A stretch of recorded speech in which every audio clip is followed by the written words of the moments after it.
बहू हो, बहू की तरह रहो, समझी? मैं अपनी माँ के खिलाफ एक शब्द भी नहीं सुन सकता। इस घर में रहना है तो मेरी माँ के सामने मुंह बंद कर रहा करो। किशोर ने अपनी पत्नी दुर्गा से कहा। अब तो दुर्गा को आदत से हो गई थी अपने पति से यह सब सुनने की। दुर्गा की सास सरिता जी रोज ठीक शाम 4 बजे शाम की चाय लेती, लेकिन आज दुर्गा को शरीर में कमजोरी से महसूस हो रही थी, इसलिए 4 के 4:30 हो गए।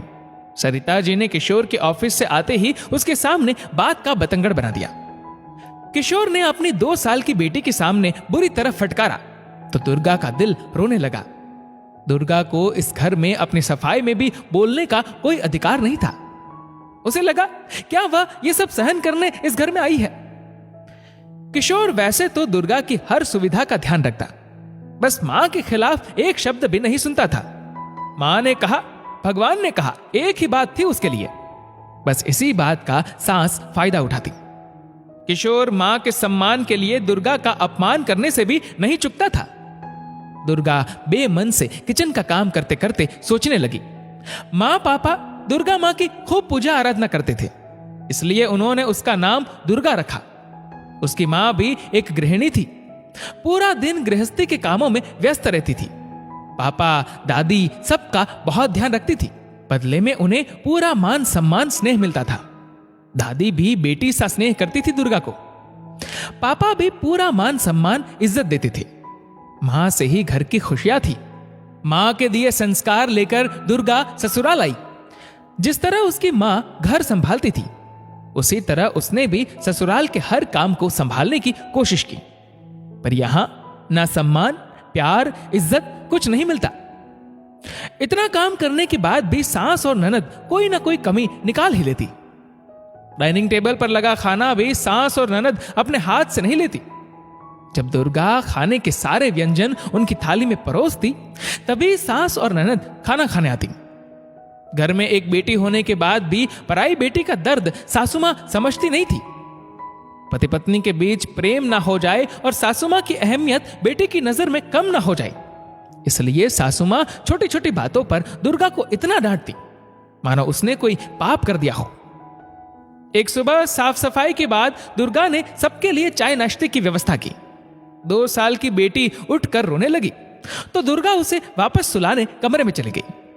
भाभी, मेरी कॉफी कहाँ है? हम डाइनिंग टेबल पर आ गए हैं, चाय नाश्ता नहीं मिलेगा क्या? सास ननद गुस्से से मुंह बनाकर बोली। जी, मिनी बहुत रो रही है, मैंने चाय नाश्ता बना दिया है, प्लीज आप ले लीजिए। दुर्गा बोली। यही सुनना बाकी रह गया था, बहू के होते हुए अब हमें खुद नाश्ता लेना पड़ेगा। तुम्हारी हिम्मत कैसे हुई मां को ऐसा जवाब देने की? किशोर गुस्से में बोला। आज दुर्गा की सहन शक्ति जवाब दे गई थी। उसने बेटी को गोद में लिया और चिल्लाई, एक मां होकर भी आप मां की ममता को नहीं समझ सकती। अपने पति की ओर देखते हुए कहा, रोती बच्ची को आप नहीं संभाल सकते?